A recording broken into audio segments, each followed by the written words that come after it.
Hi all, ഇന്ന് എളുപ്പത്തിലൊരു മൈസൂർ പാക്ക് എങ്ങനെയാണ് ഉണ്ടാക്കുന്നതെന്ന് നോക്കിയിട്ട് വന്നാലോ. അതിനായിട്ട് നന്നായിട്ട് ചൂടായ ഒരു പാനിലേക്ക് 1 കപ്പ് കടലപ്പൊടി ഇട്ട് കൊടുക്കാം. കടലപ്പൊടി ഇനി നന്നായിട്ട് തന്നെ ഒന്ന് വറുത്തിട്ടെടുക്കണം. പച്ച ടേസ്റ്റ് മാറുന്നത് വരെ ലോ ടു മീഡിയം ഫ്ലെയിമിൽ ഇട്ടിട്ട് നന്നായിട്ട് തന്നെ ഒന്ന് വറുത്തിട്ടെടുക്കാവേ. കടലമാവ് നന്നായിട്ട് തന്നെ വറുത്ത് വന്നിട്ടുണ്ട്. ഇനി ഇത് ഒരു പാത്രത്തിലേക്ക് മാറ്റി കൊടുക്കാം. അതിന് മുന്നായിട്ട് തന്നെ നന്നായിട്ട് തന്നെ ഒന്ന് അരിച്ചിട്ടെടുക്കണം. കട്ടകളെല്ലാം തന്നെ കളയാൻ വേണ്ടിയിട്ട് ഇങ്ങനെ അരിച്ചെടുക്കുന്നത് നല്ലതാണ്. ഇനി ഇതിലേക്ക് നെയ്യ് ഒഴിച്ചു കൊടുക്കാം. ഞാനിവിടെ 1 കപ്പ് നെയ്യ് ഉരുക്കി എടുത്തിട്ടുണ്ട്.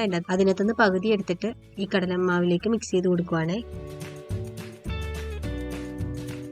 മൈസൂർ പാക്ക് ഉണ്ടാക്കിയിട്ട് സെറ്റാക്കാൻ വേണ്ടിയിട്ട് ഞാനൊരു ട്രേയും കൂടെ എടുത്തു വെച്ചിട്ടുണ്ട്. ഓയിലൊക്കെ ഗ്രീസ് ചെയ്ത് ഓൾറെഡി ഞാനൊരു ബട്ടർ പേപ്പറിൽ സെറ്റാക്കി വെച്ചേക്കുന്ന ട്രേ ആണ്. ഇനി നമുക്ക് മൈസൂർ പാക്ക് റെഡിയാക്കി എടുക്കാൻ തുടങ്ങാം. അതിനായിട്ട് ഒരു അടികട്ടിയുള്ള പാത്രത്തിലേക്ക് 1 കപ്പ് പഞ്ചസാര ഇട്ട് കൊടുത്തിട്ടുണ്ട്. ഇത്രയും പഞ്ചസാര വേണ്ടെങ്കിൽ കുറച്ച് ഒരു 1/4 കപ്പ് വരെ പഞ്ചസാര എടുത്താൽ മതിയാവും. ഇനി പഞ്ചസാര ഒന്ന് മെൽറ്റ് ആവാൻ വേണ്ടിയിട്ട് 1/4 കപ്പ് വെള്ളം കൂടെ ഒഴിച്ചു കൊടുക്കുവാണ്. ഇത് രണ്ടും കൂടെ നന്നായിട്ട് തിളച്ച് പഞ്ചസാര ഒരു നൂൽ പരിവാവുന്നത് വരെ നമുക്കൊന്ന് തിളപ്പിച്ച് കുറുക്കിയെടുക്കാവേ. പിടക്കൊന്ന് നോക്കണം, ഒരു നൂൽ പരിവായാൽ മതിയാവും. അതിൽ കൂടുതലായി കഴിഞ്ഞിട്ടുണ്ടെങ്കിൽ മൈസൂർ പാക്ക് കല്ല് പോലെ ആയിപ്പോവും. വീഡിയോയിൽ കാണുന്നുണ്ടോയെന്ന് അറിയത്തില്ല, ഒരു നൂൽ പരിവായിട്ടുണ്ട്.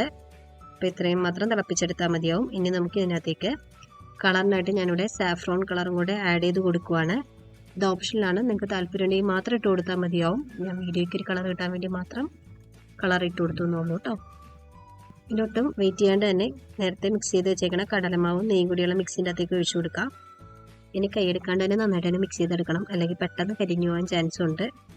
ഫ്ലെയിമും കൂട്ടി വെക്കരുത്, ലോ ടു മീഡിയം ഫ്ലെയിമിൽ വേണം നമ്മളിനി മൈസൂർ പാക്ക് റെഡിയാക്കി എടുക്കാൻ. ആവശ്യത്തിനുള്ള എണ്ണ ഒഴിച്ചു കൊടുത്തിട്ട് ഇതേപോലെ ഇളക്കി വേവിച്ചിട്ടെടുക്കാം.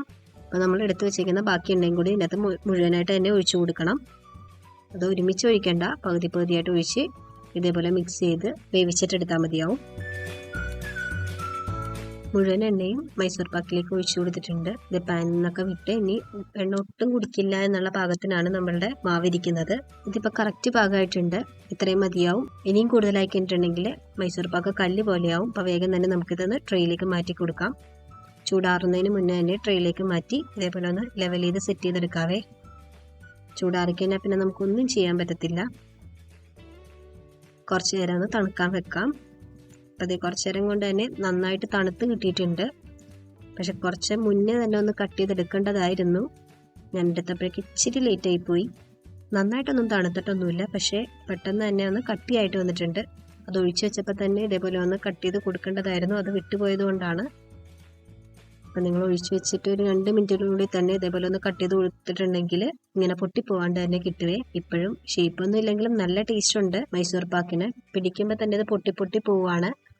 അത്രയും സോഫ്റ്റ് ആയിട്ടുള്ള മൈസൂർ പാക്കാണ്. അപ്പം നമുക്ക് വീട്ടിൽ ഇതേപോലെ എളുപ്പത്തിൽ റെഡിയാക്കി എടുക്കാവുന്നുള്ളൂ. അപ്പം എല്ലാവരും തന്നെ ഒന്ന് ട്രൈ ചെയ്ത് നോക്കുക. അഭിപ്രായങ്ങൾ താഴെ കമൻറ്റ് ബോക്സിൽ പറയുക. ഇതേപോലത്തെ ഒരു ഈസി റെസിപ്പി ആയിട്ട് ഞാൻ വേഗം തന്നെ വരുന്നതായിരിക്കും കേട്ടോ. താങ്ക്